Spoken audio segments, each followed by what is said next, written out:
While I was recovering from spinal surgery, my husband George drained our life savings and maxed out every credit card we had.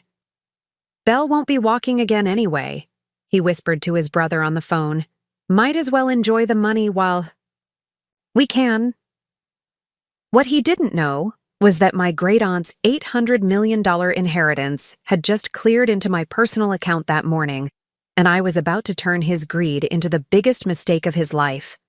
Before we jump back in, tell us where you're tuning in from, and if this story touches you, make sure you're subscribed, because tomorrow I've saved something extra special for you. The morphine was wearing off when I heard George's voice drifting through the partially open door of my hospital room. My spine felt like it had been reconstructed with railroad spikes, and my legs felt like they belonged to someone else entirely. 3 months since the accident that had crushed 2 vertebrae and left me fighting to walk again, and I was finally coherent enough to understand conversations around me. Kirk, you should see the bills piling up, George was saying, his voice carrying that particular tone he used when he thought he was being clever. Physical therapy, specialized equipment, modifications to the house. It's going to bankrupt us. My brother-in-law Kirk's response was muffled, but I caught enough words to understand they were discussing my medical expenses. Nothing unusual there. We'd talked openly about the financial strain my recovery was causing. George had been so supportive, so dedicated during these months. He'd even taken early retirement from his position as a bank manager to care for me full-time. The thing is, George continued, and something in his tone made me focus despite the fog of pain medication, the doctors aren't optimistic about her mobility returning. She's probably going to need care for the rest of her life, I wanted to call out, to remind him that Dr. Patterson had actually been encouraged by my progress just yesterday. My sensation was returning faster than expected, and there were signs that I might regain significant function with continued therapy. But my throat felt like sandpaper, and the effort to speak seemed monumental. Belle won't be walking again anyway. George's voice dropped to what he probably thought was a whisper. Might as well enjoy the money while we can. I've got access to everything now. The joint accounts, the credit cards, even her retirement fund.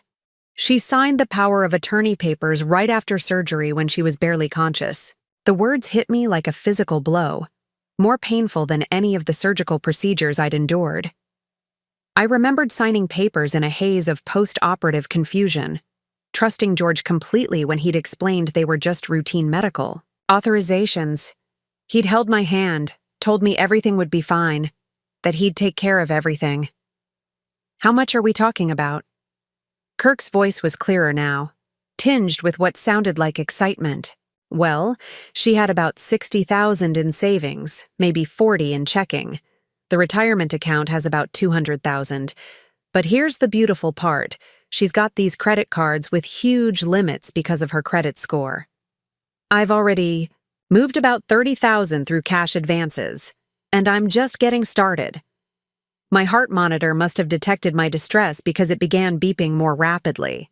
George's conversation stopped abruptly. Someone's coming, he hissed. I'll call you back tonight. Meet me at Rosario's at 8. I want to show you something. I forced my breathing to slow, my eyes to remain closed as George stepped back into the room. I felt his presence beside my bed, and then his hand touched my forehead with what anyone watching would interpret as loving concern. How's my beautiful wife doing? He said softly, his voice carrying all the warmth and devotion it had held for the past 8 years of our marriage. The nurses say you're doing better today. I've been handling all the insurance paperwork. Don't you worry about anything. If I hadn't just heard his conversation, I would have found his words comforting. Instead, they made my skin crawl. Every gentle touch, every reassuring word now felt like a performance designed to keep me compliant, while he systematically stole everything we'd built together. A nurse entered. Her badge read Dorothy Santos, and George immediately shifted into the role of devoted husband. She seems more alert today, he told Dorothy, squeezing my hand. Her eyes were tracking movement earlier. That's wonderful news, Dorothy replied, checking my chart. Dr. Patterson wants to try reducing her pain medication gradually. The less sedated she is, the better her chances for neural recovery. Whatever's best for Belle, George said, his voice thick with fake emotion. I just want my wife back. After Dorothy left and George excused himself to grab some coffee, I lay in the growing darkness of my hospital room, trying to process what I'd learned. My husband of 8 years, the man I'd trusted with my life, my recovery, my future, was systematically draining our accounts because he believed I'd never walk again. But there was something George didn't know, something that would change everything. 3 days ago, while he'd been in the cafeteria during one of his breaks from his devoted husband act, I'd received a visit from Annette Morrison, a lawyer I'd never met before. She'd explained that my great-aunt Millicent, whom I'd only met twice in my childhood, had passed away 6 months ago. The family had been trying to locate me, but my married name and change of address had delayed the process. Aunt Millicent, it turned out, had been far wealthier than anyone in the family had realized. She'd built a quiet fortune through decades of strategic investments, real estate acquisitions, and a small technology company she'd founded in the 1990s that had eventually been acquired by a major corporation for an astronomical sum. Having never married and with no children, she'd left her entire estate to her most sensible great-niece, me. Annetta had presented documents showing that I was the sole heir to $847 million. The irony was almost laughable. While George was congratulating himself on stealing our modest life savings and running up credit card debt, thinking he was outsmarting his disabled wife, nearly $1 billion had been sitting in a trust account waiting for the probate process to complete. Annetta had explained that the inheritance would transfer to my personal account, not the joint accounts George had access to, once the final legal requirements were met. She'd estimated it would happen within days, and this morning, just hours before I'd overheard George's conversation with Kirk, my phone had buzzed with a banking notification. Even through my medication haze, I'd recognized the importance of the alert. The inheritance had cleared $847,455.78, now sat in my personal checking account. George thought he was married to a disabled woman whose modest savings he could steal, with impunity. What he'd actually married was about to become one of the wealthiest women in the country, and she'd just discovered exactly what kind of man he really was.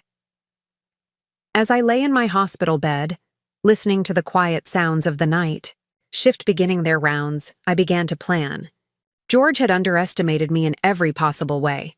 My recovery prospects, my awareness of his theft, and most critically, my resources.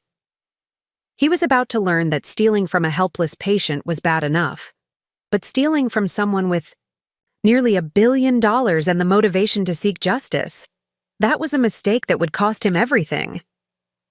The quiet accountant he'd married was gone. In her place was someone with unlimited resources, growing physical strength, and absolutely nothing left to lose. George wanted to enjoy stolen money while he could. I was about to show him how expensive that enjoyment could become. Over the next 48 hours, my world shifted in ways that had nothing to do with my physical recovery. The pain medication was being reduced according to Dr. Patterson's orders, which meant my mind was becoming clearer while my body reminded me constantly of its limitations. I could move my toes now, a victory that should have filled me with joy. Instead, every small improvement felt like ammunition I was gathering for a war I hadn't chosen, but was definitely going to win. George maintained his performance flawlessly. He arrived each morning at 8:30 with coffee and whatever breakfast. He'd picked up from the hospital cafeteria, settling into the chair beside my bed with the dedication of a man whose world revolved around his wife's recovery. He read to me from books I'd loved, played soft music from his phone, and updated me on cards and flowers from friends. "Blanche from your old office sent another arrangement," he said on Thursday morning, gesturing toward a modest bouquet near the window. She says everyone misses you and can't wait for you to get back on your feet. Preparing and narrating this story took us a lot of time, so if you are enjoying it, subscribe to our channel. It means a lot to us. Now back to the story. Blanche McKenzie had been my supervisor at Sterling Financial Services before George convinced me to take early retirement 2 years ago. At the time, he'd argued that my stress levels were too high, that we could afford for me to step back and focus on other things. Now I wondered if he'd been calculating even then, reducing my financial independence in preparation for this moment. Doctor, Patterson seems optimistic about your progress, George continued, squeezing my hand. He said the nerve response tests show real improvement. You might be home sooner than we thought. Home. The word that should have comforted me now felt like a threat. What modifications had he supposedly made to our house? What equipment had he purchased with our drained accounts? Or was he simply planning to keep me isolated there while he continued his theft? I was beginning to understand that my accident hadn't created this situation. It had simply revealed it. George's willingness to steal from his disabled wife suggested a capacity for deception that had probably existed long before my surgery. How many other lies had I accepted without question during our marriage? That afternoon, while George was meeting with my physical therapist about home care requirements, Dorothy Santos entered with my daily medications. She was a woman in her 50s with kind eyes and the efficient movements of someone who'd been nursing for decades. "You're looking more alert today, Belle," she observed, checking my chart. "Your husband mentioned you were tracking movement better yesterday." I managed to croak out my first coherent words in days. "Water?" Dorothy's face lit up. "Of course. This is wonderful. Dr. Patterson will be so pleased you're starting to vocalize again." As she helped me sip water through a straw, I seized the opportunity. "Dorothy," I whispered, my voice barely audible. "I need help."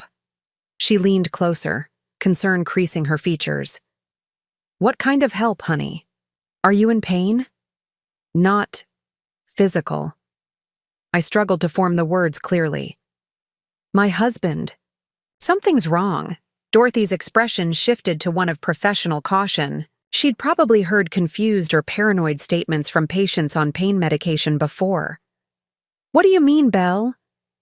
"He's taking money. Heard him. On phone."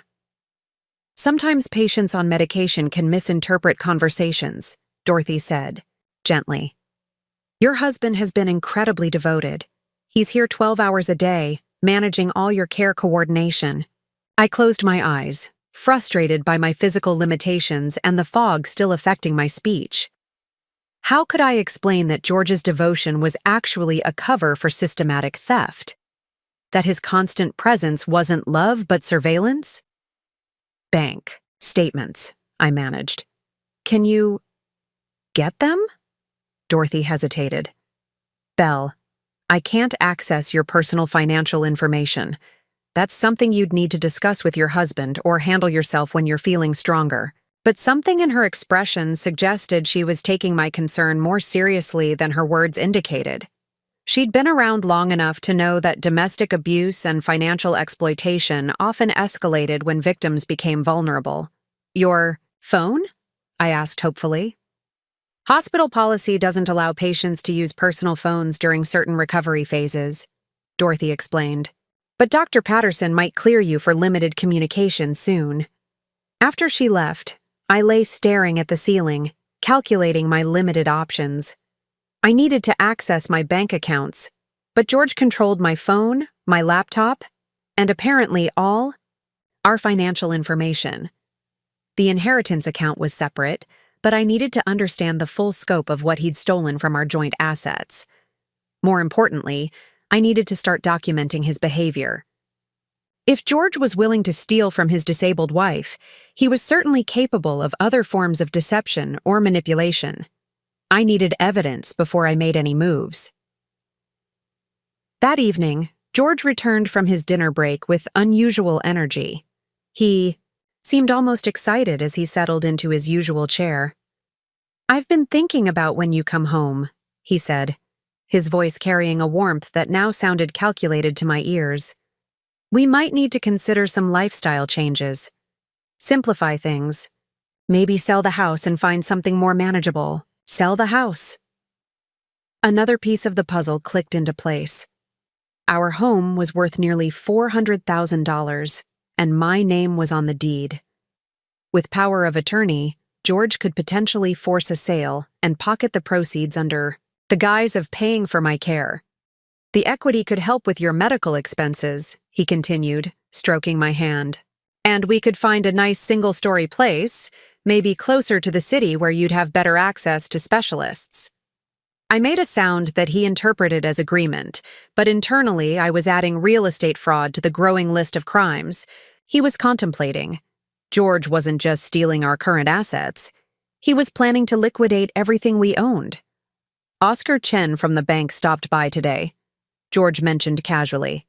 "He wanted to check on you, and we discussed some options for restructuring our accounts to better handle your care costs."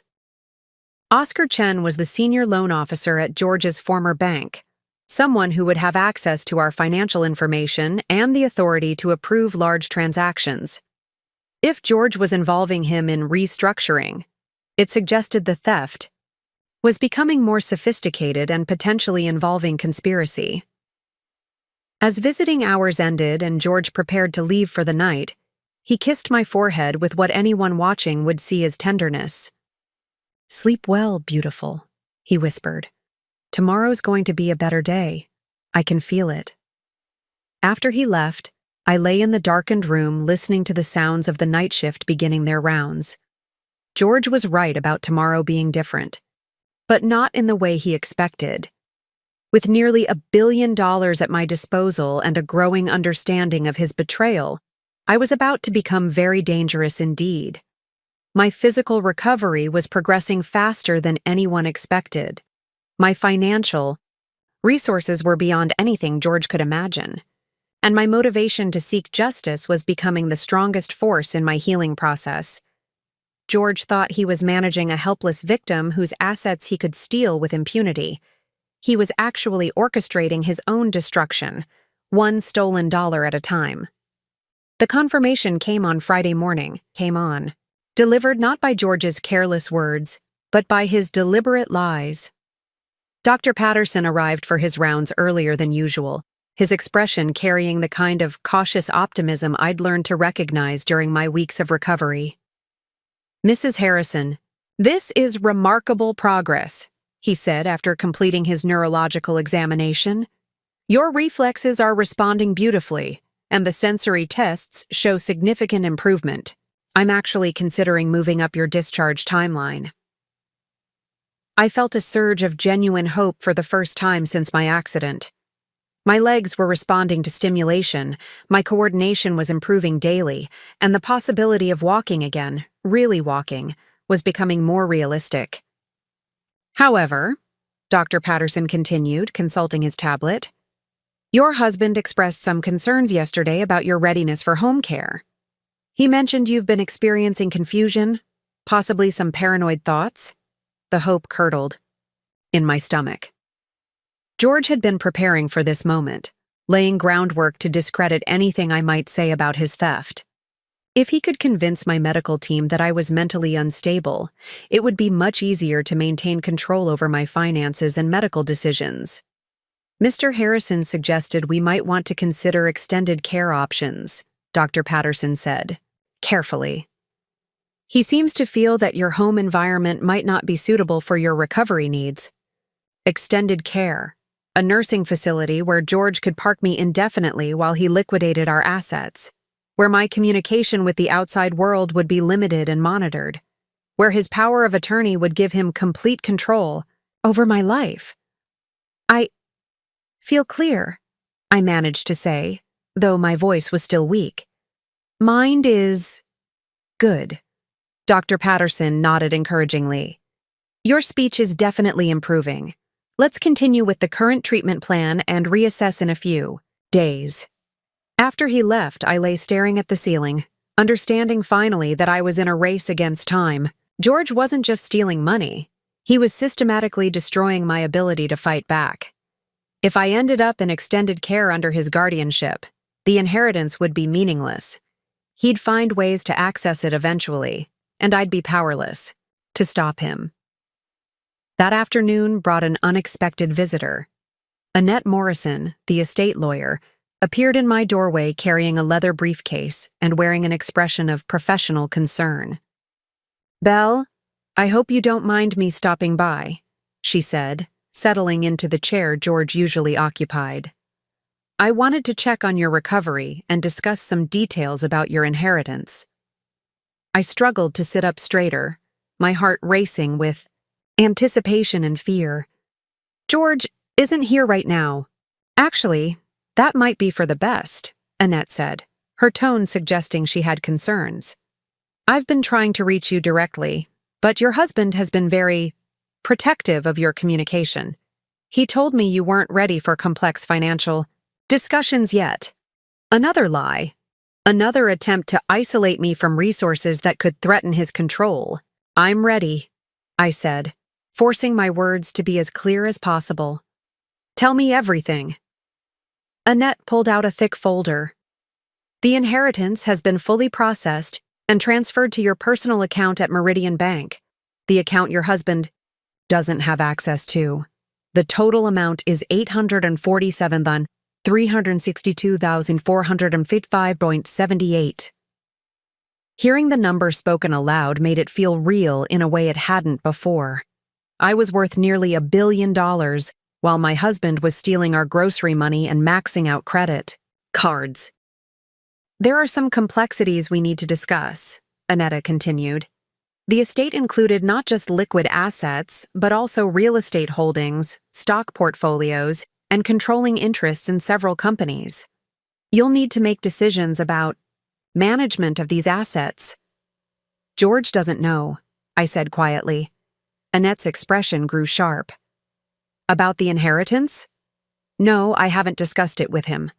The estate specifically designated you as the sole beneficiary, and all communications were directed to be with you personally." "He's stealing," I whispered, glancing toward the door.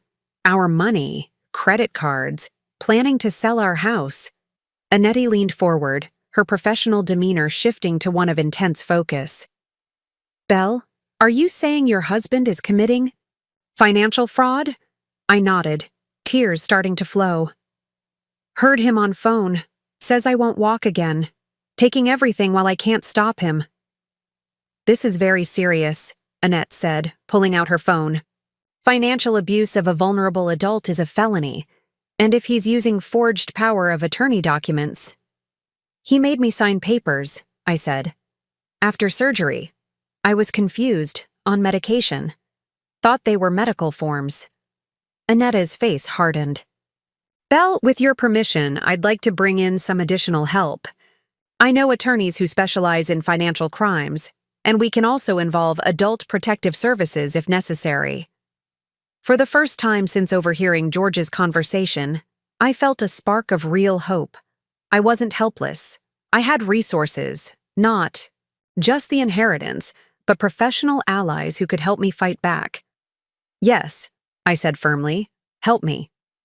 Annette made several calls, speaking in low tones about emergency protective measures and suspected financial abuse.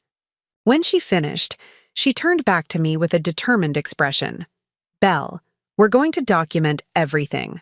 I'm arranging for a forensic accountant to examine your joint accounts and credit reports.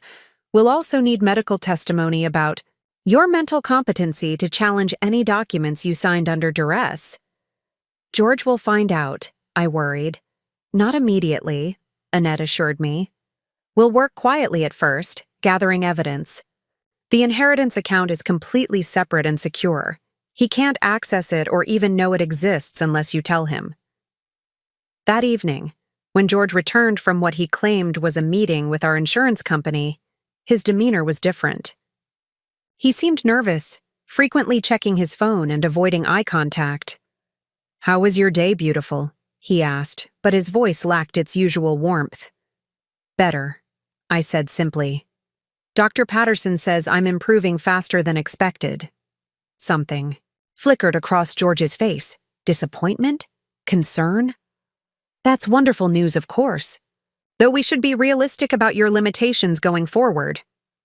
What did insurance say? I asked, testing him. Oh, the usual bureaucracy, he said vaguely.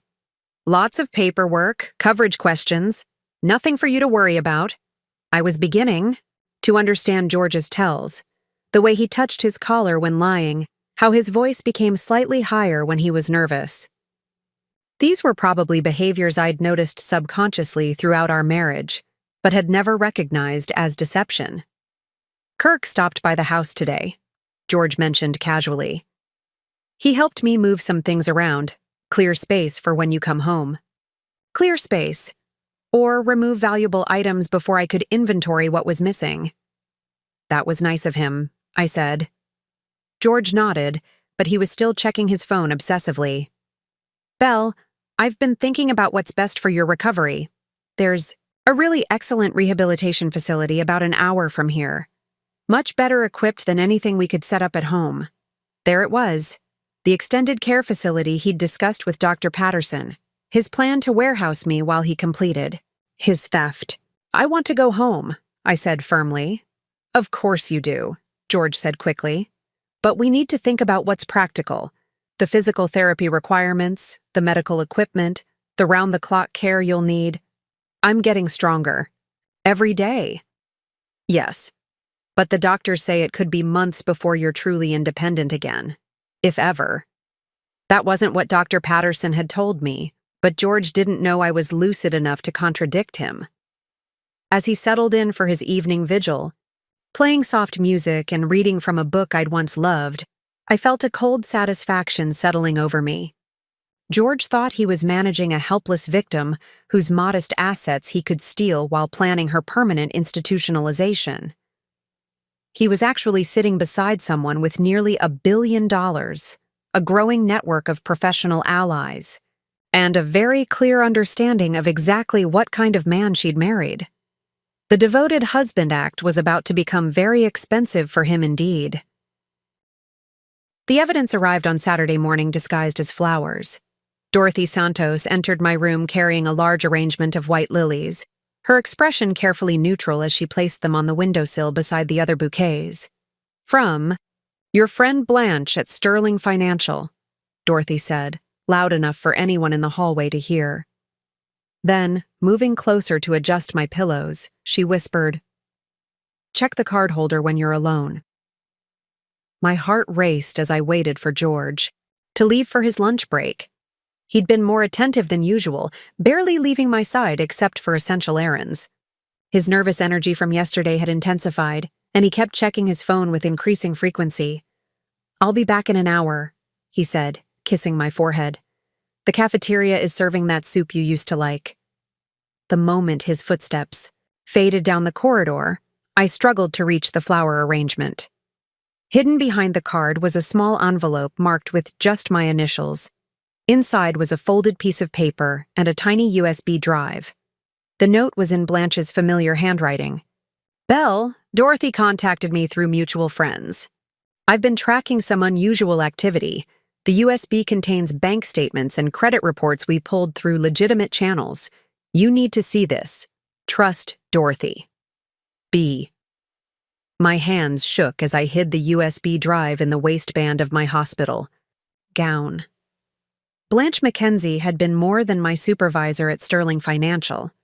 She'd been my mentor, teaching me to spot financial irregularities and fraudulent patterns. If she was concerned enough to risk her professional reputation by helping me access financial records, the situation was worse than I'd imagined. Dorothy returned 20 minutes later with my afternoon medications. "Pain level today?" she asked professionally. "Better," I replied, then lowered my voice. "How?" "Blanche is married to my cousin Miguel," Dorothy explained quietly.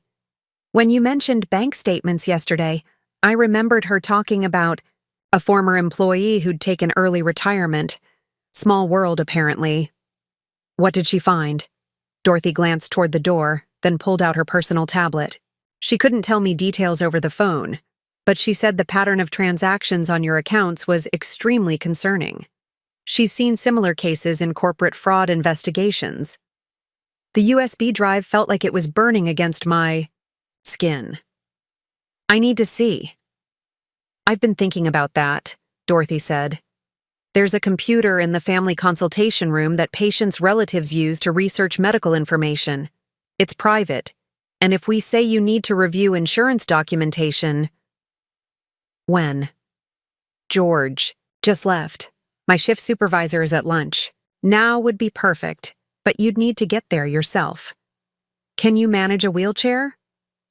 My legs were responding better each day, and I'd been practicing transfers during my physical therapy sessions. I think so. Dorothy helped me into a wheelchair, arranging blankets to hide the extent of my mobility. We moved slowly down the corridor, Dorothy maintaining a professional demeanor as she explained to anyone who asked that we were reviewing insurance requirements. The consultation room was small and private with a computer terminal that Dorothy logged into using her credentials. I'll watch the door, she said. You have maybe 20 minutes before George returns. I inserted the USB drive with trembling fingers. The files that appeared on screen made my stomach lurch. Blanche had accessed 3 months of transaction history, from our joint checking and savings accounts, plus credit reports for both George and myself. The pattern that emerged was devastating in its systematic precision. The theft had begun exactly 2 weeks after my accident, starting small with $500 cash withdrawals that gradually increased in frequency and amount. George had been careful, at first, taking amounts that wouldn't trigger automatic fraud alerts, spacing transactions across different ATMs and branches. But as my recovery stretched longer than expected, his confidence had grown. In the past month alone, he'd drained $47,000 from our savings account through a series of wire transfers to accounts I didn't recognize. Our checking account showed overdraft fees from purchases I couldn't identify, expensive dinners, hotel stays, and cash advances that totaled nearly $15,000. The credit card statements were worse. George had systematically maxed out every card we owned, plus applied for new ones using the power of attorney documents. The total debt he'd accumulated in my name was approaching $80,000, but the most chilling discovery was a series of emails. Blanche had somehow accessed through George's careless security practices. Messages to Kirk revealed the true scope of their conspiracy. The house appraisal came back at $420K. Once I get her into extended care, we can force the sale for medical expenses. Split should be enough to pay off the cards and leave us with about $200K each. Insurance payout might take longer than expected. She's recovering faster than the doctors initially thought. Might need to adjust timeline. Found another facility in Arizona, further from her friends, better for long-term management. They specialize in cognitive impairment cases. Easier to maintain guardianship. I sat staring at the screen, my hands clenched so tightly my knuckles were white. George hadn't just been stealing money. He'd been planning to have me declared mentally incompetent and institutionalized permanently. The theft was just the beginning of a scheme to take complete control of my life. Belle? Dorothy's voice was urgent from the doorway. He's coming back. We need to go. I quickly copied the files to a new folder on the desktop, labeling it with an innocuous name, then ejected the USB drive. Dorothy helped me back into the wheelchair, and we returned to my room just as George's voice echoed down the hallway. "How's my beautiful wife?"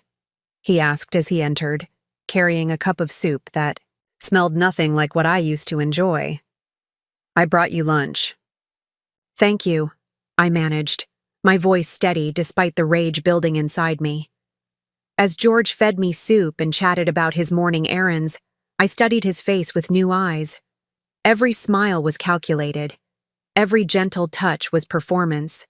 Every concerned comment about my recovery was actually frustration that I was healing too quickly for his plans. "I spoke with that rehabilitation facility I mentioned," he said casually. "They have an opening next week. I think we should seriously consider it. Next week seems soon, I replied carefully. The sooner we get you the specialized care you need, the better your long-term prospects, George said, his voice carrying fake concern. I've been doing research, and the statistics for home recovery versus professional rehabilitation are quite different. Statistics he was probably making up to pressure me into the facility where he could complete his theft and maintain permanent guardianship. What about the house? I asked. Oh, we'll keep it, of course, George lied smoothly. Though we might need to make some modifications, take out a loan against the equity to pay for your ongoing care. A loan that would never happen because he planned to sell the house entirely. That evening, after George left for the night, I lay in darkness planning my next moves. I had evidence of systematic theft, conspiracy, and planned guardianship fraud. I had nearly $1 billion in resources he didn't know about, and I had professional allies gathering additional evidence.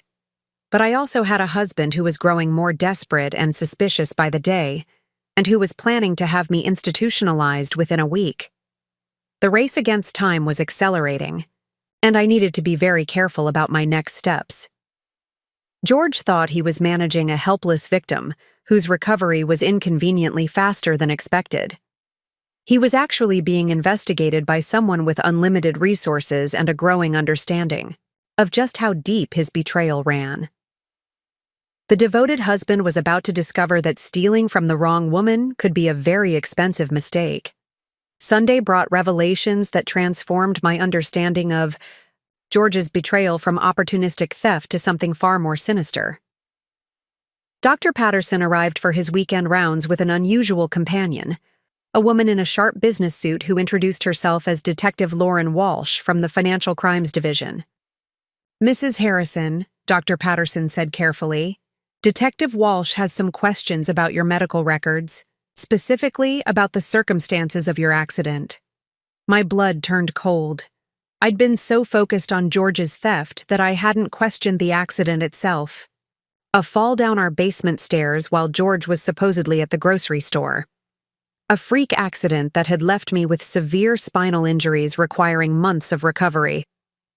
Mrs. Harrison, I want to be clear that this is a preliminary inquiry, Detective Walsh said, settling into the chair beside my bed. We've received information suggesting your husband may be involved in financial crimes against you. During our investigation, some inconsistencies came to light regarding your injury. What kind of inconsistencies? I managed to ask. Detective Walsh consulted her notes. The emergency room report indicates you fell down a full flight of basement stairs, resulting in compression fractures to your L2 and L3 vertebrae. However, the injury pattern doesn't match what we'd typically see from a fall. Dr. Patterson leaned forward. Bell, the fractures you sustained are more consistent with a direct impact to your lower back. The angle of compression suggests downward force rather than the rotational trauma we'd expect from tumbling downstairs. The room seemed to spin as the implication sank in. You think George pushed me? We're exploring all possibilities, Detective Walsh said diplomatically. Your husband reported finding you unconscious at the bottom of the stairs when he returned from shopping, but store security footage shows he was never at the grocery store that afternoon. I felt nauseous. The accident that had changed my life, that had left me vulnerable to George's theft. It hadn't been an accident at all. There's more, Detective Walsh continued. We've discovered that your husband took out a substantial life insurance policy on you just 6 months before your injury. $2 million, with him as the sole beneficiary. $2 million. George hadn't just been planning to steal our assets. He'd been planning for me to die.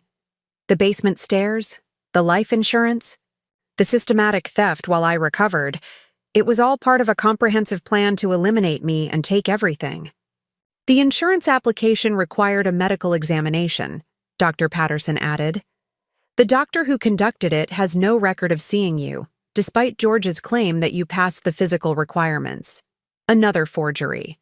Another lie in what was apparently a years-long deception. Detective Walsh pulled out her phone and showed me a photograph. "Do you recognize this man?" The image showed a tall, thin man with graying hair and an expensive suit. "No, I don't think so. His name is Marcus Thornfield. He's a private investigator your husband hired 8 months ago. Mr. Thornfield specializes in what he calls asset verification for wealthy individuals." My heart sank as I understood. He was investigating my family's finances. Specifically, he was looking into your great-aunt Millicent's estate. George apparently suspected you might be in line for an inheritance and wanted to confirm the details before proceeding with his plans. George had known. He'd known about the inheritance before he'd pushed me down those stairs. The timing wasn't coincidence. He'd been planning to kill me just as the money became available, making himself a widower who'd tragically lost his wife in an accident but inherited her fortune. "How much did he know?" I whispered. According to Mr. Thornfield's report, George was aware that the inheritance was substantial, in the hundreds of millions. What he didn't know was that it would be placed in a trust account with your name only, not accessible to spouses or beneficiaries. The irony was staggering. George had tried to murder me for money he wouldn't have been able to access anyway. His greed and impatience had turned him into a failed killer and a common thief. "Mrs. Harrison," Detective Walsh said gently, "we need to discuss your safety. If your husband realizes we're investigating him, or if he discovers you're aware of his activities, you could be in danger." I thought about George's increasing nervousness, his obsessive phone checking, his push to get me into the rehabilitation facility. "He's getting suspicious." "We believe so. The facility he's trying to place you in, Serenity Springs in Arizona, has had several investigations for patient abuse and questionable guardianship practices. Once you're there, it would be very difficult for anyone to verify your condition or communicate with you. It's the perfect place to make someone disappear," Dr. Patterson added grimly. Detective Walsh leaned forward. "Belle, we're prepared to offer you protection, but we need your cooperation. The evidence we have suggests attempted murder, insurance fraud, identity theft, and conspiracy. But to build a case that will put your husband away permanently, we need you to help us gather more evidence." "What kind of help?" "Controlled communication. Let him think you're unaware of his activities while we monitor his conversations and document his plans. It's risky, but it's the best way to catch him in the act." I thought about George's gentle kisses, his concerned expressions, his devoted husband performance, all while planning my death and stealing my money. The man I'd loved and trusted for 8 years had been my potential murderer all along. "He's coming back tonight," I said quietly. "He always comes back for evening visiting hours." "Then we'll be ready," Detective Walsh assured me. "You won't be alone in this, Belle. But you need to be very careful. We're dealing with someone who's already tried to kill you once." As they left to make preparations, I lay in my hospital bed, staring at the ceiling. The inheritance that was supposed to be my salvation had actually painted a target on my back. George hadn't married me for love. He'd married me for money he'd researched and planned to steal through murder. But he'd made one critical error. He'd failed to kill me properly. And now I had nearly $1 billion, a team of investigators, and an absolute determination to see him pay for everything he'd done. The attempted murderer was about to discover that his intended victim was very much alive and extremely dangerous. The decision to fight back crystallized that Sunday evening as I watched George perform his devoted husband routine for what I now knew was an audience of hidden police surveillance. Detective Walsh had arranged for monitoring equipment to be discreetly installed in my room, and 2 undercover officers were positioned as orderlies on my floor. George arrived precisely at 7 o'clock with a bouquet of daisies and his usual mask of concern. "How was your day, beautiful? You look more alert." "Better," I replied, forcing warmth into my voice while internally calculating every word. "Dr. Patterson says my strength is improving." Something flickered across George's face. Frustration? Perhaps, or impatience. That's wonderful, of course, though we shouldn't get our hopes up too high. Spinal injuries can be unpredictable. He was reminding me of my supposed limitations, trying to manage my expectations while pushing his agenda for the rehabilitation facility. But now I understood the true purpose of his words: psychological manipulation to keep me dependent and compliant. I've been thinking about what you said, I continued carefully, about the facility in Arizona. Maybe you're right that I need more specialized care. George's entire demeanor shifted, his relief almost palpable. Really? I'm so glad you're being realistic about this, Belle. I know it's hard to accept, but sometimes we have to make difficult decisions for the long term. When would I go? Well, they have an opening this Wednesday, George said, trying to contain his eagerness. I know it seems fast, but these specialized facilities fill up quickly. We might not get another chance for months. Wednesday, 3 days from now. Detective Walsh had warned me that once I was in George's chosen facility, it would be nearly impossible to communicate with the outside world or document his activities. This was my window to gather evidence and build a case.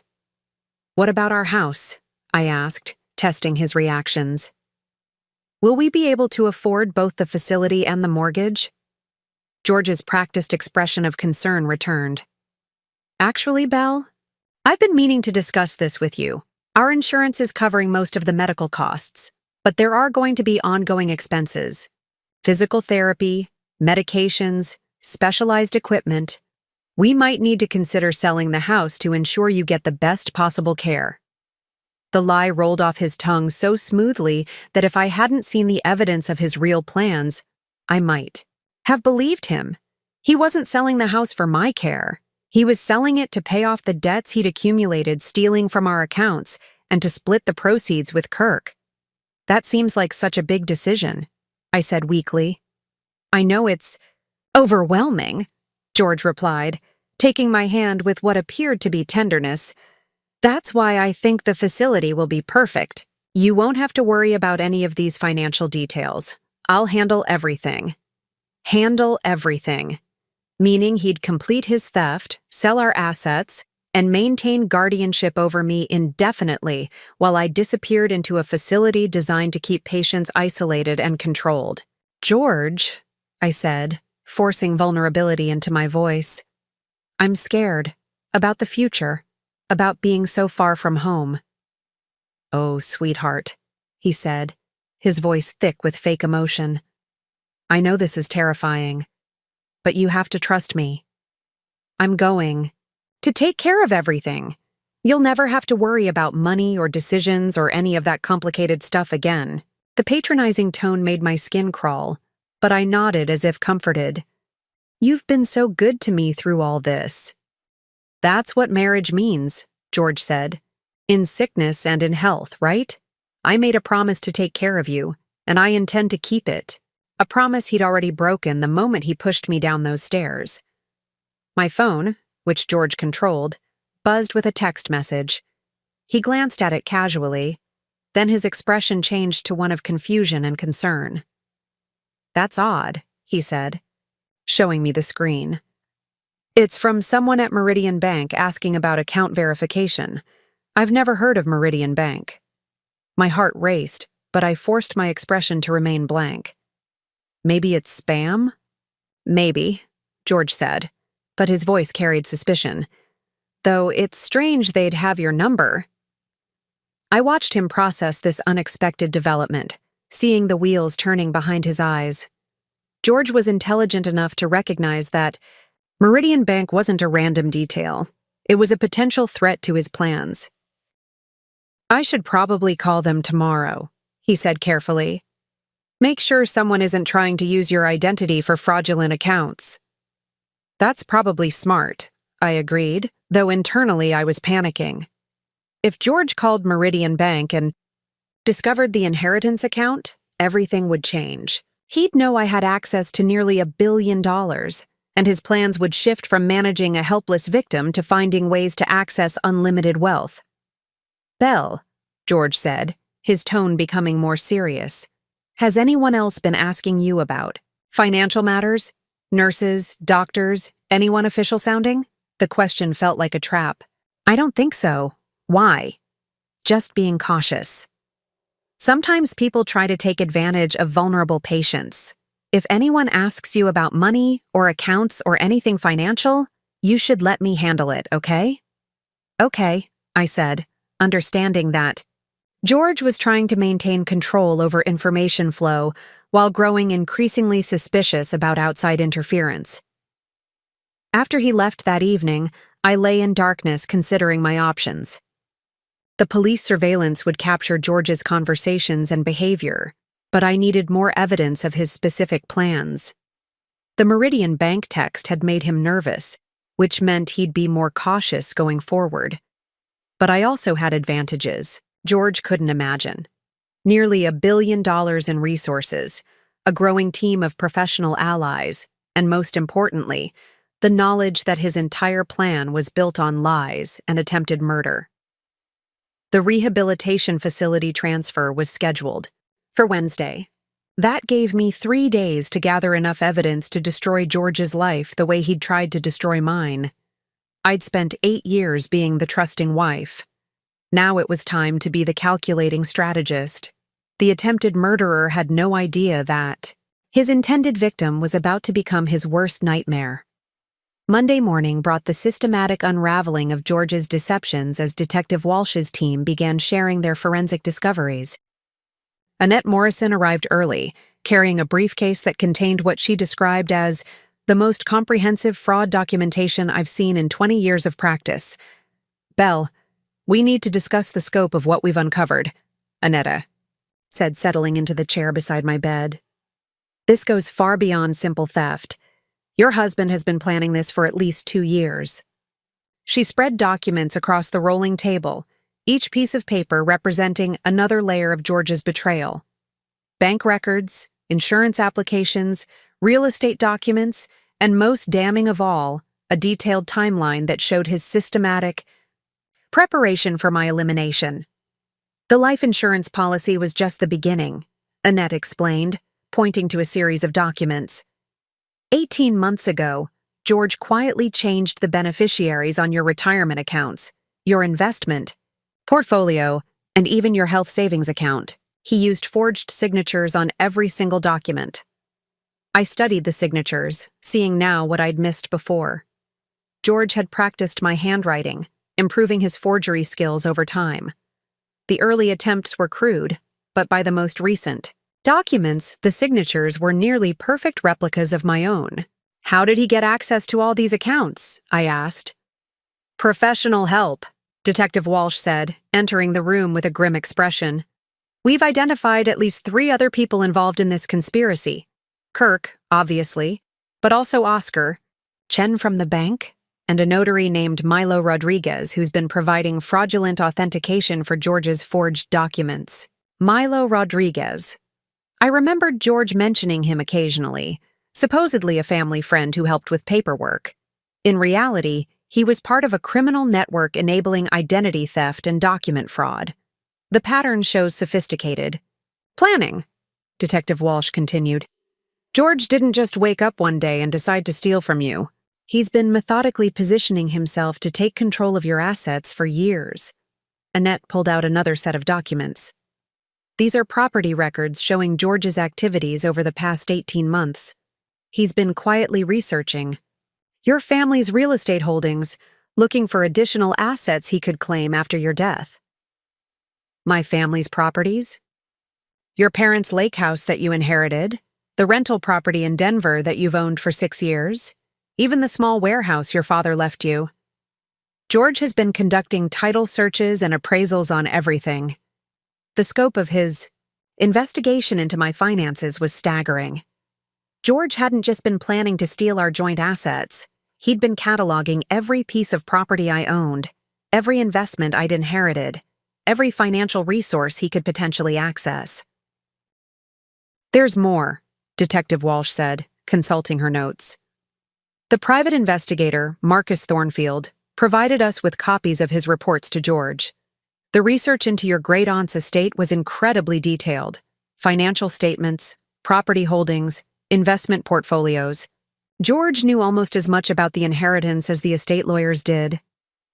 But he couldn't have accessed it anyway, I said, confused. That's what makes this particularly disturbing, Annetta replied. The inheritance trust was specifically structured to prevent spousal access. Even if you had died, George wouldn't have been able to claim the money.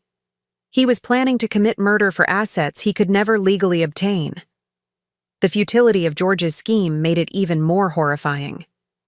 He'd been willing to kill me for money he'd never be able to touch, which suggested his motivation went beyond simple greed.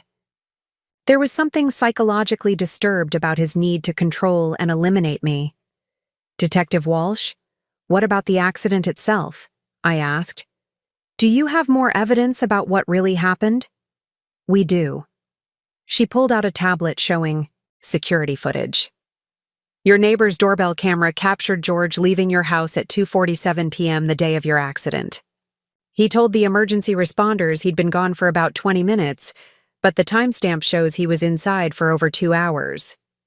2 hours?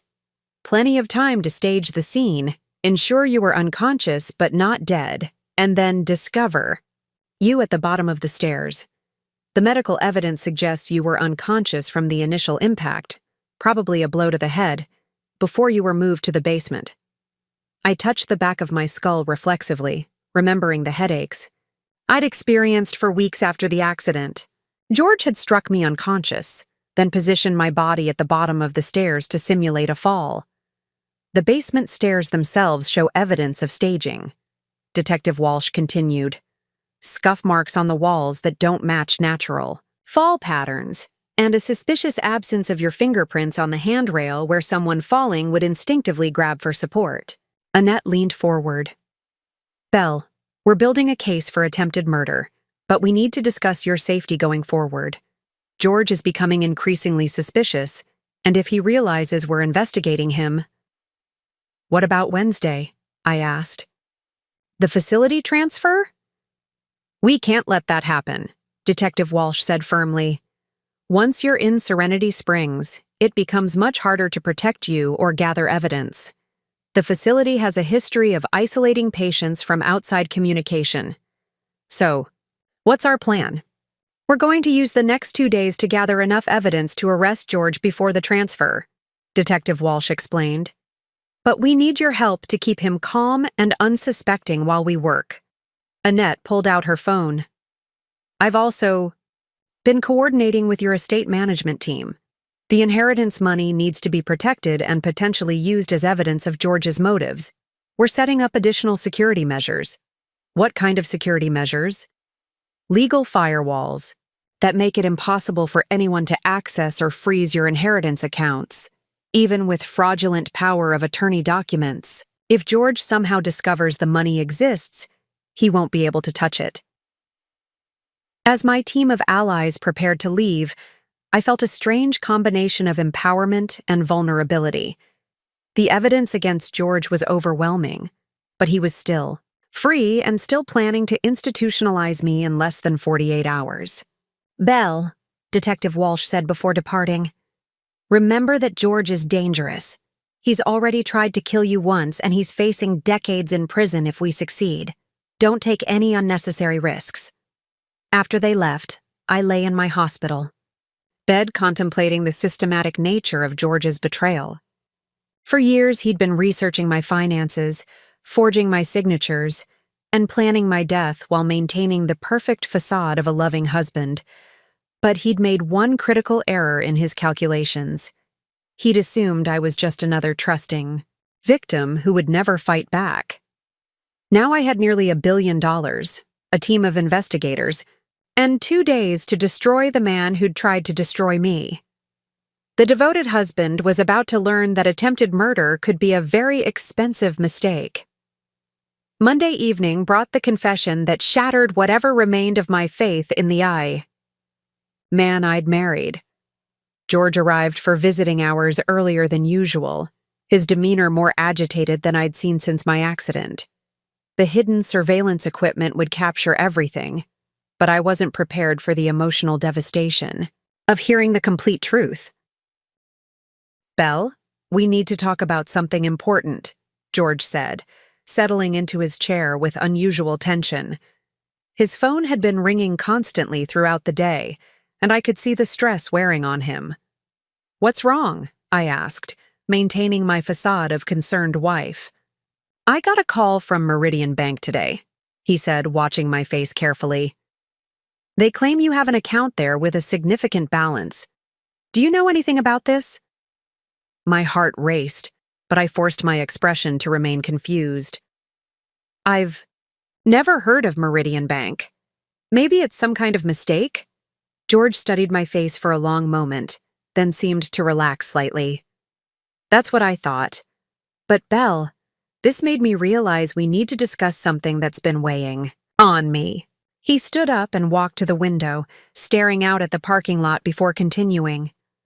"I haven't been completely honest with you about our financial situation." Here it was, the moment where George would reveal at least some portion of his deception. I braced myself for whatever version of the truth he was willing to share. "The medical bills, the rehabilitation costs, the modifications we'll need to make, they're much higher than I initially told you," George said, his voice carrying practiced regret. "I've been trying to protect you from the stress, but the reality is that we're going to go bankrupt if we don't make some difficult decisions." "How bad is it?" I whispered. George returned to his chair and took my hand. "Belle, I've had to make some financial moves that you might not understand. I've taken cash advances on our credit cards, borrowed against your retirement accounts, even put a second mortgage on the house. Some financial moves." He was confessing to theft while framing it as necessary sacrifice for my care. "I know it. Sounds terrible," George continued, "but I had to do whatever it took to keep you in this hospital, to pay for the specialists, to make sure you got the best possible treatment." The lies flowed so smoothly that I almost admired his skill. Every crime was reframed as an act of love. Every theft justified as medical necessity. "How much debt are we talking about?" I asked. "About $200,000, George said, his voice heavy with fake shame. "Maybe more. I haven't added everything up recently because it's too depressing." 200,000. He was admitting to less than half of what the forensic evidence had revealed, probably testing to see how I'd react to a partial confession. "George, that's everything we have," I said, allowing genuine distress to enter my voice. "I know, sweetheart. I know. That's why the facility in Arizona makes so much sense. They have payment plans, government assistance programs. We can work with them long-term instead of trying to handle everything ourselves." "But what about our house? Our savings?" George's expression grew more serious. "Belle, I need to tell you something else. Something I probably should have mentioned earlier." He paused, seeming to gather courage for whatever revelation was coming next. "I took out a life insurance policy on you last year," he said quietly. "A substantial one. I know it seems morbid, but with your health issues, I thought it was important to plan for every possibility. Health issues I hadn't had when he took out the policy. Health issues he'd created by pushing me down the stairs. How substantial?" I asked. $2 million, George said, watching my reaction carefully. "I know it seems like a lot, but if something happened to you, I'd need resources to handle the debts, the funeral costs, everything. George, that's a lot of money. It is. And Belle, I need you to understand something." His voice became more intense, more emotional. "I would give anything to have you healthy and whole instead of having that money. The policy isn't something I want to collect on. It's just protection against the worst-case scenario." The worst-case scenario he'd actively tried to create. But then George's demeanor shifted again, becoming more vulnerable than I'd ever seen him. "Belle, there's something else, something I'm ashamed to admit." My stomach clenched as I sensed we were approaching the deeper truth. "When we first met at that charity auction 8 years ago," George said, his voice barely above a whisper, It wasn't entirely coincidence that I approached you. The charity auction. Our meet-cute story that I'd told friends and family dozens of times. The romantic beginning of our relationship. What do you mean? I had done some research beforehand, George said, unable to meet my eyes. About the attendees, about their backgrounds. You have to understand, I was working in banking. I understood wealth management, and I was looking for someone who would be a good partner for building a secure future. A good partner. He meant a wealthy target. I knew about your family's money, George continued. Your parents' estate, your inheritance potential, your job at Sterling Financial. I thought if I could build a relationship with someone financially stable, someone with good prospects. My vision blurred with tears as 8 years of memories rearranged themselves into a pattern of calculation and deception. So our entire relationship, I said slowly, our marriage, everything we built together, it was all planned? Not all of it, George said quickly. Belle, I did fall in love with you. I do love you. But I can't pretend that finances weren't part of my initial interest. Initial interest. As if love had grown from a foundation of financial predation. How much did you know? I asked. About my family's money? George was quiet for a long moment. More than I probably should have. I hired someone to do background research, not just on you, but on your family's assets, your inheritance prospects. I wanted to understand what I was getting into. He'd hired Marcus Thornfield years before my accident. Our entire courtship had been built on stolen financial information and calculated targeting. George, I whispered, did you marry me for money? I married you because I loved you, he said firmly. But I can't deny that your financial stability was attractive. Belle, I grew up poor, really poor. The idea of being with someone who could provide security, who came from wealth, it was appealing. As George continued his confession, revealing layer after layer of deception while trying to maintain that love had somehow been part of the equation, I understood finally that I'd never really known my husband at all. The man I'd trusted with my life, my heart, my future had been a stranger wearing a mask for 8 years. And now that stranger was planning to finish what he'd started in our basement. Tuesday morning transformed my hospital room into a covert command center as my growing team of allies converged to finalize our strategy. With less than 24 hours before George's planned transfer to the Arizona facility, every minute counted in our race to gather sufficient evidence for his arrest.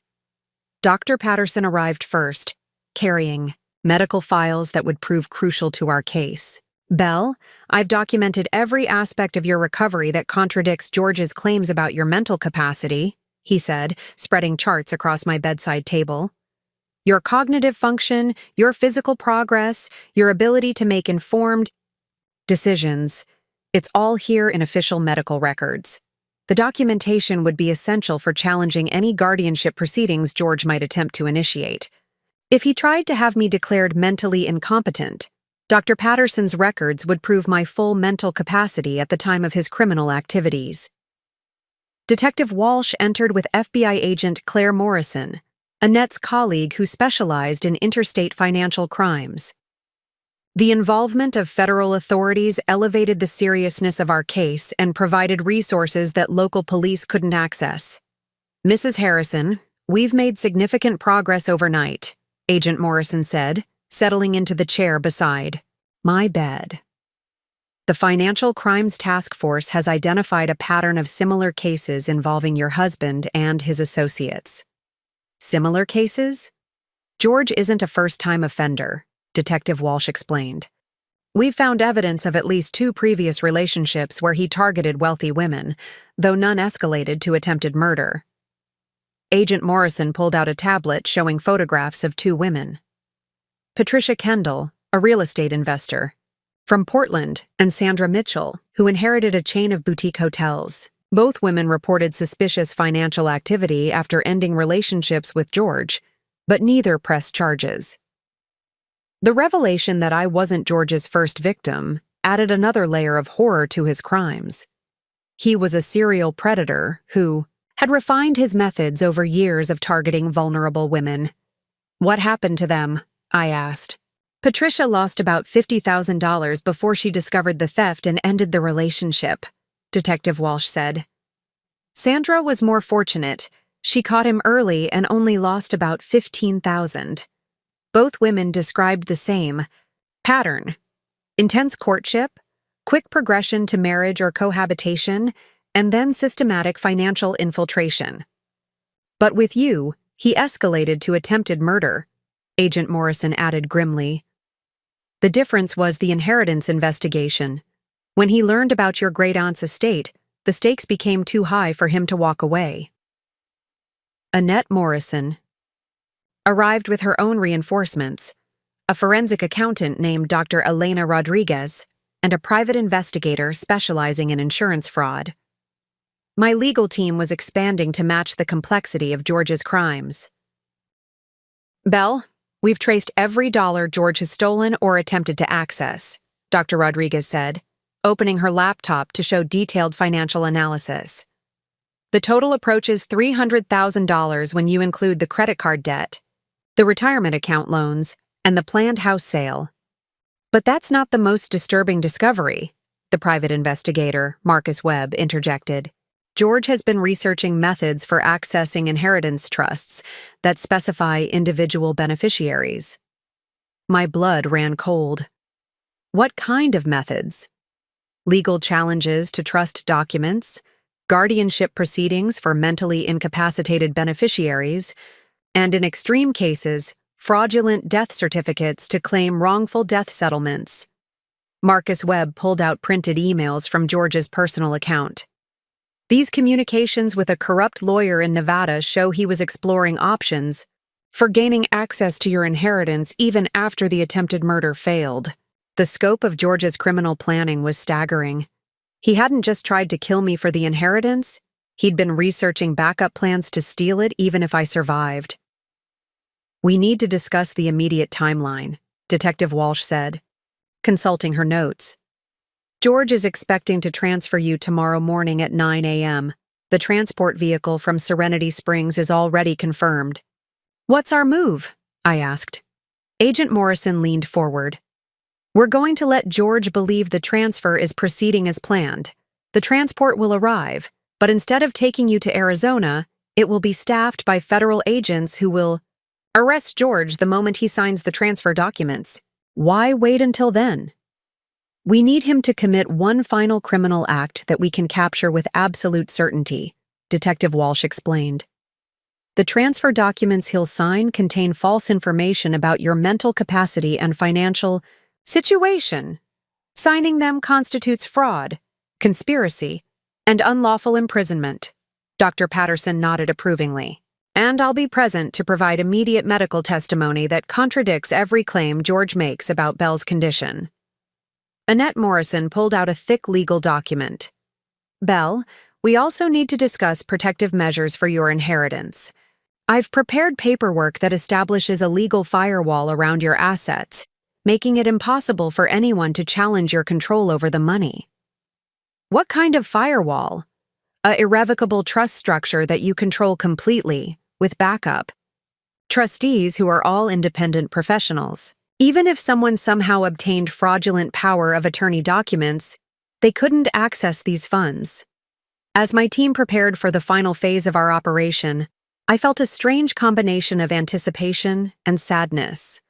Tomorrow would end. 8 years of marriage to a man I'd never really known. But it would also begin my transformation from victim to survivor. "Belle," Agent Morrison said as the meeting concluded, "I want you to understand that what we're doing tomorrow is dangerous. George is facing life in prison for attempted murder. If he realizes what's happening—" "I understand," I said firmly.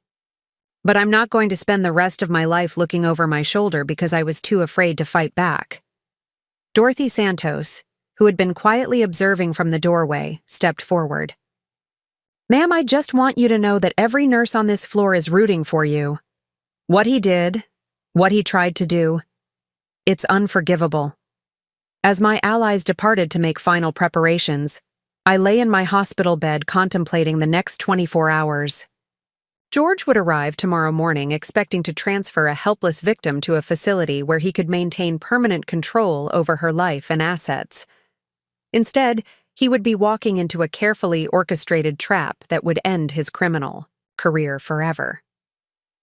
The devoted husband was about to discover that underestimating his wife had been the most expensive mistake of his life. Tomorrow, justice would finally be served with nearly $1 billion worth of resources backing it up. Tuesday. Afternoon brought the final pieces of evidence that would seal George's fate. While he made his last preparations for what he believed would be my permanent disappearance into the Arizona facility, my team conducted a methodical investigation that revealed the true depth of his criminal enterprise.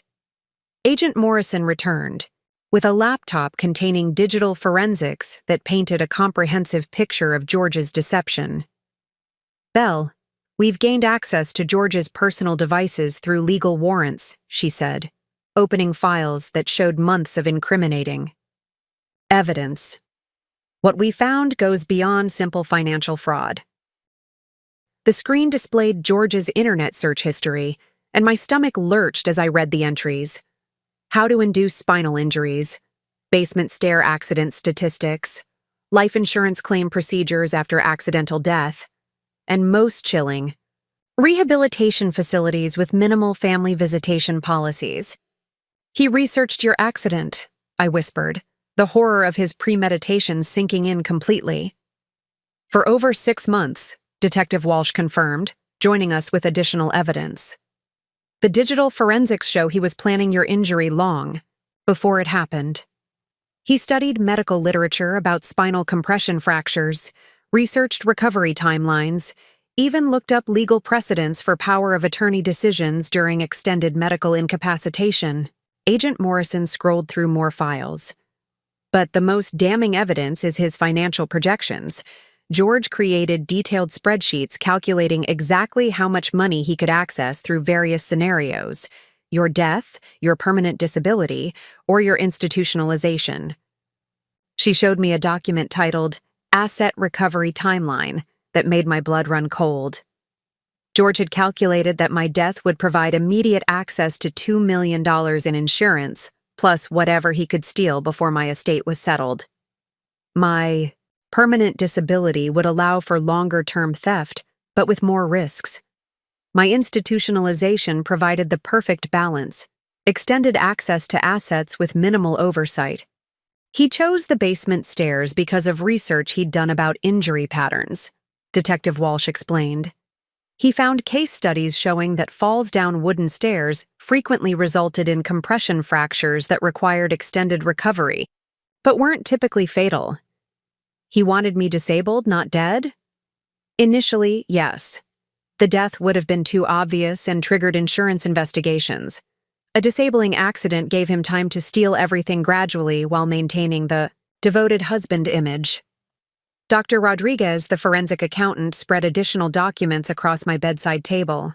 "Belle, we've also discovered that George has been systematically researching your family's financial history for over 3 years.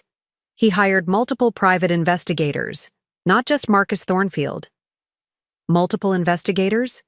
"At least 4 different firms," she confirmed. "Each one was asked to research different aspects of your family's wealth. One focused on real estate holdings, another on investment portfolios, a third on trust structures and inheritance laws. George wanted to understand every possible source of money he might eventually access." Agent Morrison pulled up another file. "The inheritance investigation was particularly thorough. George knew about your great-aunt Millicent's wealth almost 2 years before she died.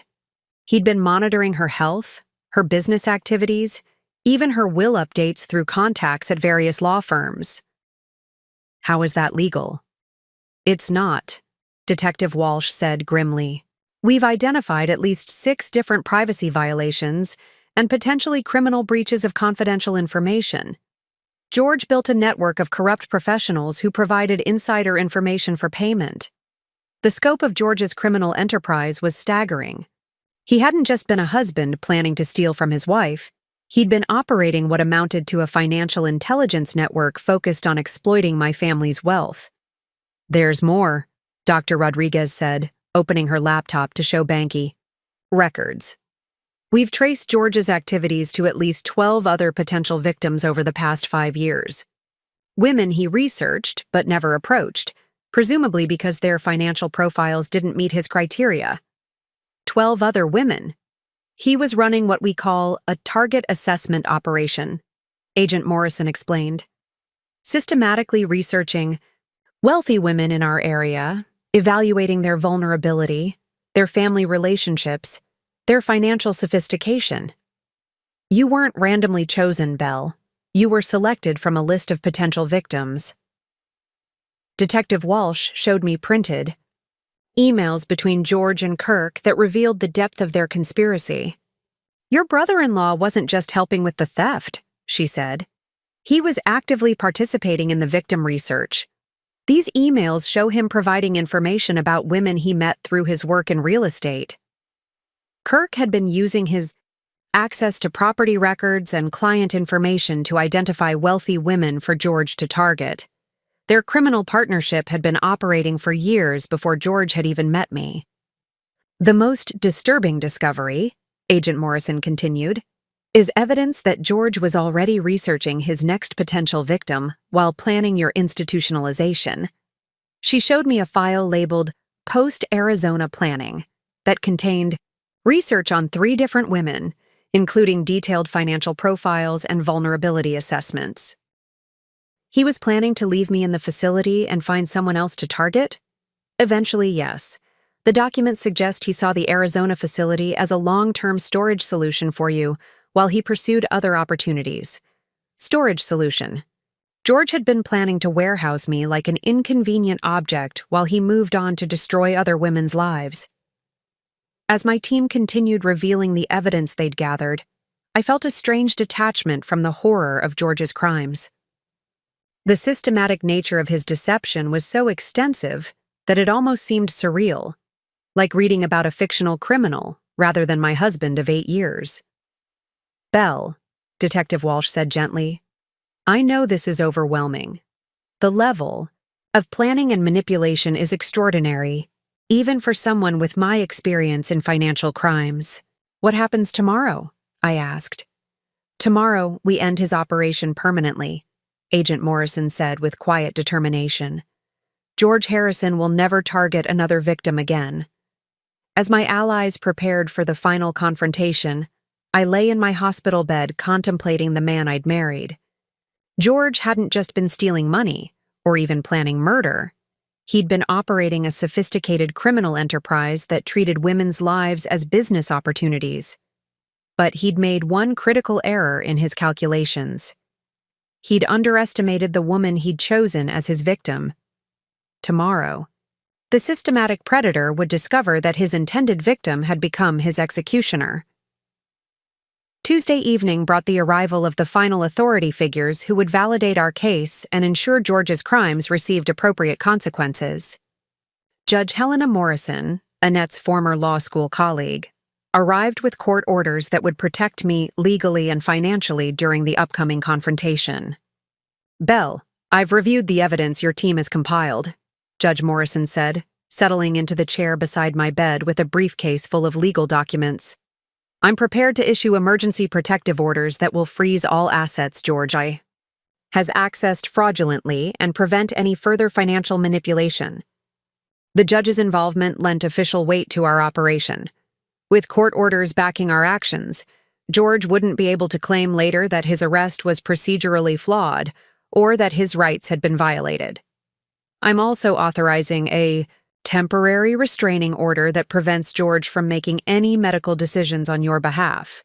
Judge Morrison continued. Your power of attorney documents are being officially revoked as of this moment, given the evidence of fraud and coercion. Agent Morrison entered with Dr. Rebecca Chen, a federal forensic psychiatrist who would provide expert testimony about George's psychological profile and the systematic nature of his crimes.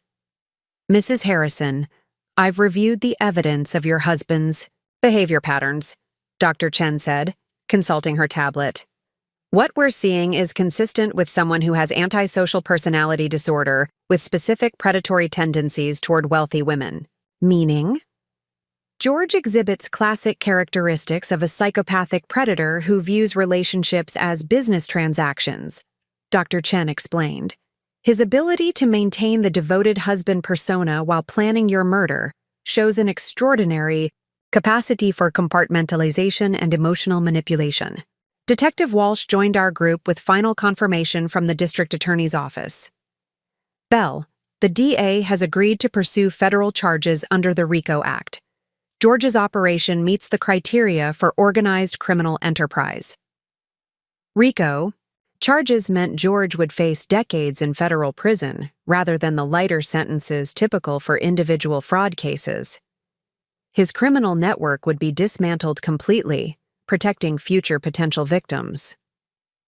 What about Kirk and the others? I asked. Kirk Harrison faces conspiracy charges, as does Oscar Chen from the bank and Milo Rodriguez, the notary, Agent Morrison confirmed. We're also investigating the private investigators and lawyers who provided confidential information. This is going to be a comprehensive prosecution. Judge Morrison pulled out additional documents.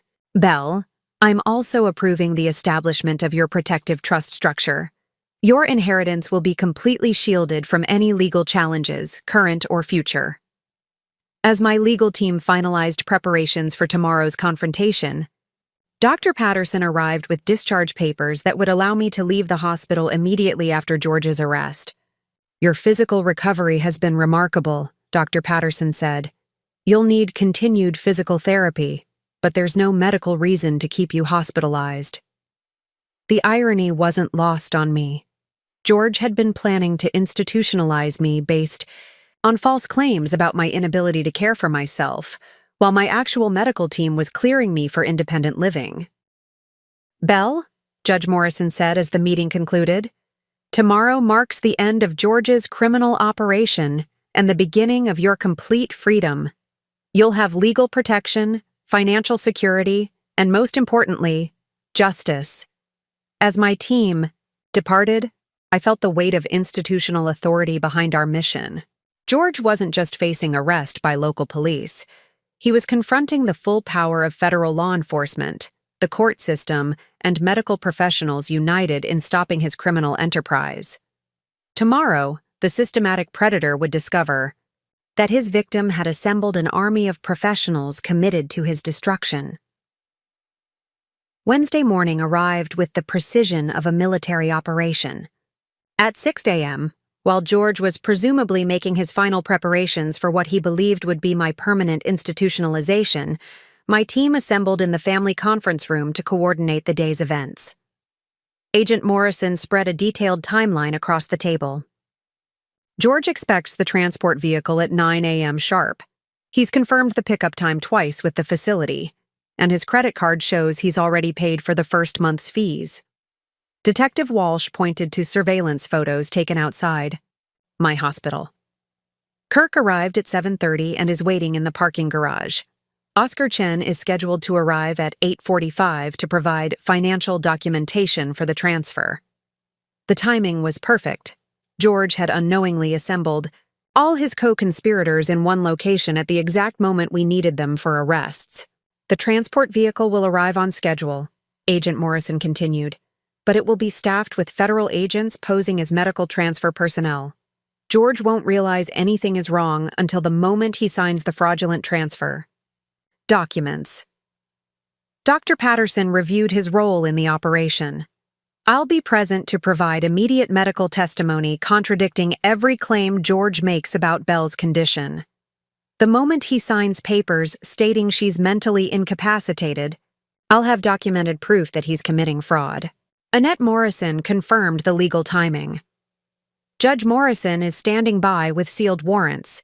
The moment George commits the transfer fraud, she'll authorize the full asset seizure and criminal proceedings. Dorothy Santos, who had been instrumental in gathering early evidence, would serve as a witness to George's behavior patterns over the past weeks. I've documented every conversation, every lie he's told about your condition, she assured me. The jury will hear exactly how manipulative he's been.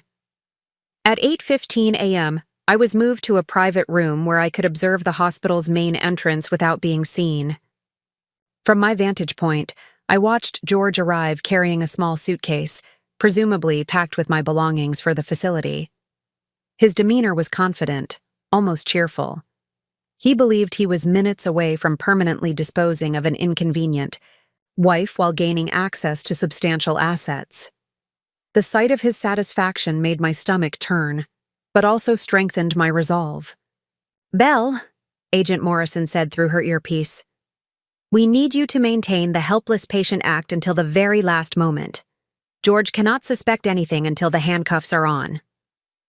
At 8:45 a.m., I watched Oscar Chen enter the hospital carrying a briefcase full of fraudulent financial documents. Kirk's car was visible in the parking garage, positioned for what he probably thought would be a quick escape after the successful transfer.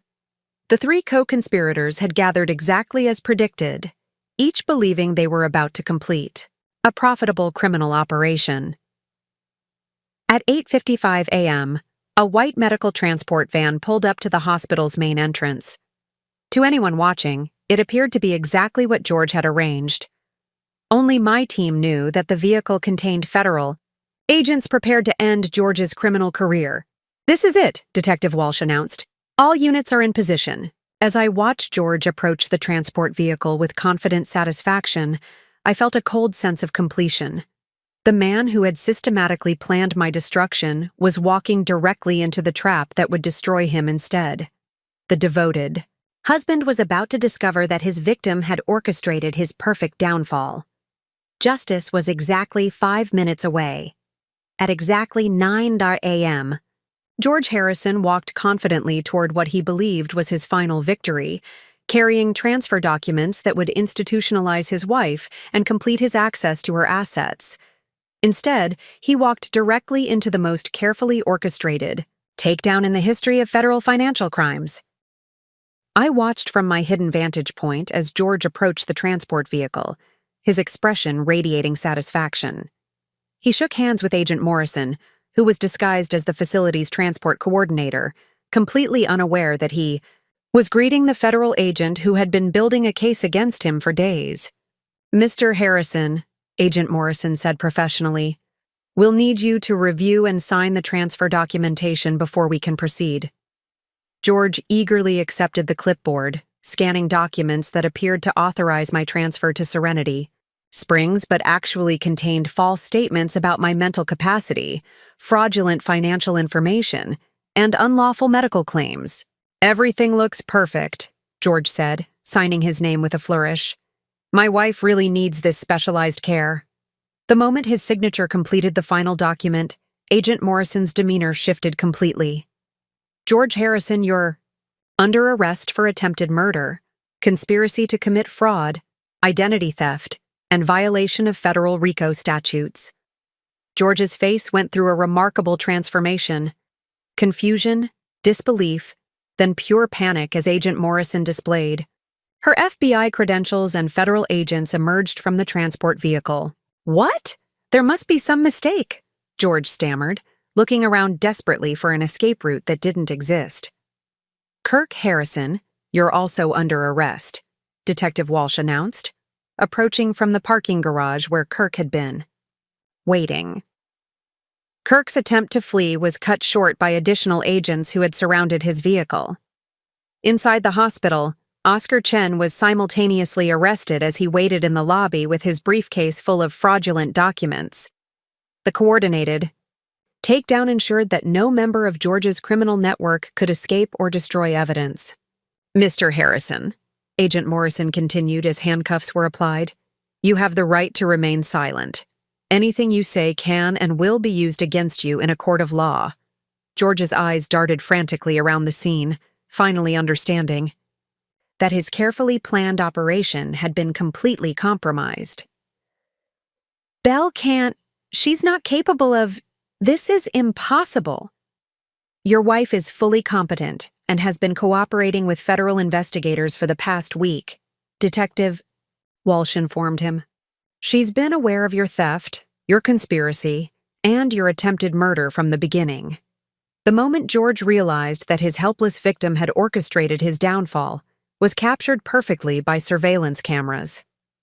His expression shifted, from panic to complete devastation, as he understood that Bell had outmaneuvered him entirely. As the arrest proceeded, Dr. Patterson emerged from the hospital with my medical records. "Mr. Harrison, for the record, your wife has shown remarkable recovery and has been mentally competent throughout her hospitalization. Every claim you've made about her condition has been medically false."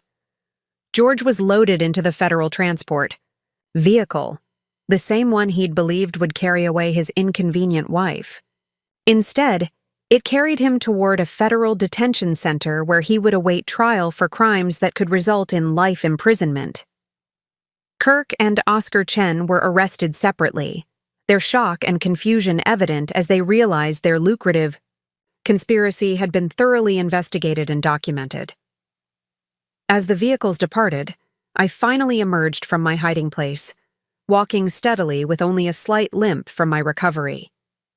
The woman George had tried to murder and institutionalize stood watching his arrest with nearly $1 billion in assets and a team of federal agents ensuring justice would be served. The devoted husband had discovered that underestimating his wife was the most expensive mistake he would ever make. The immediate aftermath of the arrests brought a cascade of consequences that George and his associates had never imagined possible. Within hours of their detention, the full scope of their criminal network began unraveling as federal investigators executed search warrants across multiple locations. Agent Morrison contacted me at the hospital with updates that revealed just how thoroughly we had destroyed George's operation. "Bell, the search of your house has uncovered evidence that goes far beyond what we initially discovered. George had an entire room dedicated to researching potential victims. The basement office that George had claimed was for managing our finances actually contained files on dozens of women, complete with photographs, financial assessments, and vulnerability analyses. His home office had been the headquarters of a systematic predatory operation targeting wealthy women across 3 states. We found printed emails with contacts in Arizona, Nevada, and California," Agent Morrison continued. "George was coordinating with accomplices in multiple jurisdictions to identify and research potential victims. This wasn't just a local operation. It was an interstate criminal enterprise." Detective Walsh arrived with even more disturbing news. Kirk's apartment contained forged documents with at least 12 different women's signatures. He was practicing identity theft on multiple targets simultaneously. The scope of crimes committed by George's network was staggering. They hadn't just been planning to victimize me, they had been operating what amounted to a criminal corporation, specializing in the systematic exploitation of vulnerable, wealthy women. "Oscar Chen's office at the bank has been sealed," Agent Morrison reported. "Internal audit is discovering that he provided confidential financial information on hundreds of customers to George over the past 3 years. The bank is facing potential federal sanctions for the security breaches." My phone rang with a call from Annette Morrison, who had news about the immediate legal consequences. "Bell, I've just spoken with the federal prosecutor. George is being denied bail due to flight risk and the severity of charges. The attempted murder charge alone carries a potential life sentence." "What about Kirk and Oscar?" "Kirk is facing 25 years minimum under RICO statutes. Oscar Chen is looking at 15 years plus disbarment from the banking industry. None of them are getting out anytime soon." The financial consequences were equally severe. Judge Morrison had authorized the immediate seizure of all assets George had fraudulently accessed, including the money he'd transferred to offshore accounts and the cash he'd distributed to Kirk. "We've recovered approximately $280,000 of the $300,000 he stole," Annette reported. The remaining amount was spent on his criminal operation, payments to private investigators, bribes to corrupt officials, and funding for the criminal network. Dr. Patterson arrived with my final discharge papers and news that made George's situation even worse. "Bell, I've been contacted by 3 other hospitals where George made inquiries about accident-prone wives over the past 2 years. He was researching other potential victims while married to you. The revelation that George had been planning additional murders while we were married added another layer of horror to his crimes. He hadn't just betrayed our marriage. He had been actively researching ways to kill other women while sharing my bed. As I prepared to leave the hospital and begin my new life, Agent Morrison provided one final update that brought complete satisfaction. George asked for a lawyer and tried to negotiate a plea deal, she said with a slight smile. His attorney took one look at the evidence and advised him that no deal was possible. He's going to trial, and with the evidence we have, conviction is virtually certain. The man who had systematically planned my destruction now faced the complete destruction of his own life, with no possibility of escape or redemption. Justice was not just being served, it was being delivered with interest. 6 months later, I sat in a federal courtroom watching George Harrison receive a sentence that would ensure he never harmed another woman again. Judge Helena Morrison presided over the hearing that brought complete closure to the most comprehensive financial crimes prosecution in the district's history. Mr. Harrison, Judge Morrison announced, her voice carrying the weight of absolute justice. You have been found guilty on 17 federal counts, including attempted murder, conspiracy under RICO statutes, identity theft, mail fraud, and interstate financial crimes. The court sentences you to life imprisonment without the possibility of parole. George's face showed no emotion as the sentence was delivered. The confident, manipulative man who had systematically planned my destruction had been replaced by a hollow shell who understood that his criminal career had cost him everything. Kirk Harrison received 28 years in federal prison, while Oscar Chen was sentenced to 18 years plus permanent disbarment from the financial services industry. Milo Rodriguez, the corrupt notary, received 12 years. The entire criminal network had been dismantled and punished with sentences that reflected the severity of their systematic crimes. During the trial, 7 additional women had come forward with evidence that George's network had targeted them for research or preliminary fraud attempts. The prosecution had presented a comprehensive case showing that George's operation represented one of the most sophisticated financial predation schemes ever prosecuted under federal law. Agent Morrison approached me as the courtroom cleared. Belle, I wanted you to know that this case will be used as a training example for financial crimes investigators nationwide. The evidence you helped gather and the coordination between agencies created a template for prosecuting similar operations.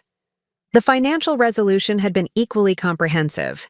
The court ordered complete restitution of all stolen funds, plus additional damages that brought my recovery to nearly $400,000 beyond what had been taken. The proceeds from the sale of George's assets, including his share of our house, would fund a victim assistance program for financial fraud survivors. Dr. Patterson had provided compelling testimony about George's psychological manipulation and the medical evidence proving his attempted murder. His expert testimony had been crucial in securing the attempted murder conviction that carried the life sentence. Most importantly, the investigation had led to the identification and protection of 12 women who had been researched as potential future victims. George's files contained detailed plans for targeting these women, plans that would never be implemented thanks to his permanent incarceration. As I left the courthouse, Annette Morrison walked beside me carrying documents that finalized the last legal aspects of my case. Belle, your Inheritance Protection Trust is now completely secure. No future legal challenges can touch those assets, and you have full control over how the money is used. The $847 million inheritance that had originally made me a target for murder had instead become the resource that funded the most thorough investigation and prosecution of a financial predator in federal history. George's greed had led him to target the wrong woman, someone with unlimited resources and an absolute determination to seek justice. That evening, I stood in my new home, a secure property purchased with inheritance funds and protected by state-of-the-art security systems, reflecting on the transformation from victim to victor. The quiet accountant George had married for her family's money had become an advocate for financial crime victims and a symbol of how wealth could be used to seek justice rather than enable corruption. George Harrison would spend the rest of his life in prison, while I would spend the rest of mine ensuring that other women received the protection and resources they needed to fight back against similar predators. Justice had been served with compound interest. 1 year after George's sentencing, I stood before a congressional committee presenting legislation that would protect vulnerable adults from the systematic financial predation that had nearly destroyed my life. The Harrison Financial Protection Act, named for the case that had exposed the gaps in current law, would create federal standards for investigating suspected financial abuse and provide resources for victims to fight back. Distinguished members of Congress, I addressed the committee. My husband's attempt to murder me for inheritance money revealed a criminal enterprise that had operated undetected for years. The legislation before you today will ensure that future victims have the resources and legal protections they need to seek justice. The foundation I had established with inheritance funds, the Millicent Harrison Institute for Financial Justice, had already helped 17 women escape similar situations and prosecute the predators who had targeted them. Our legal defense fund, staffed by attorneys who specialized in financial crimes, provided free representation for victims who couldn't afford to fight back against sophisticated criminals. Agent Morrison, who had become the Institute's Director of Investigations, approached me after the hearing. "Belle, we've just received authorization to expand our program to 12 additional states. The FBI is adopting our investigation protocols as standard procedure for financial predation cases." What had begun as my personal quest for justice had evolved into a national movement protecting vulnerable adults from financial exploitation. The nearly billion-dollar inheritance that George had tried to steal through murder was now funding a comprehensive defense network for potential victims across the country. Dr. Patterson joined our team as medical director, developing protocols for healthcare providers to recognize signs of financial abuse in patients. Dorothy Santos had become our victim advocate coordinator, using her nursing experience to help survivors navigate the complex process of reporting and prosecuting financial crimes. That evening, I returned to my secure home and opened a letter from Patricia Kendall, one of George's earlier victims who had testified at his trial. "Belle," she wrote, "knowing that George will never hurt another woman has given me peace I didn't think was possible. Thank you for having the courage and resources to fight back when I couldn't." As I prepared for bed, I looked at the framed photograph Dorothy had given me, the image of myself in the hospital bed with my laptop, determination clear on my face despite my physical vulnerability. The woman in that photograph had been fighting for her life and her future. Now she was fighting for every woman who might face similar predators. George Harrison had tried to eliminate me for money he could never legally access. Instead, he had created an advocate with unlimited resources and an absolute commitment to ensuring that financial predators faced the full consequences of their crimes.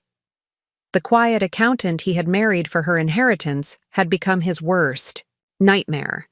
A woman with nearly $1 billion dedicated to destroying men exactly like him. Justice had not only been served, it had been weaponized for the protection of others. Up next, you've got 2 more standout stories right on your screen. If this one hit the mark, you won't want to pass these up. Just click and check them out. And don't forget to subscribe and turn on the notification bell so you don't miss any upload from us.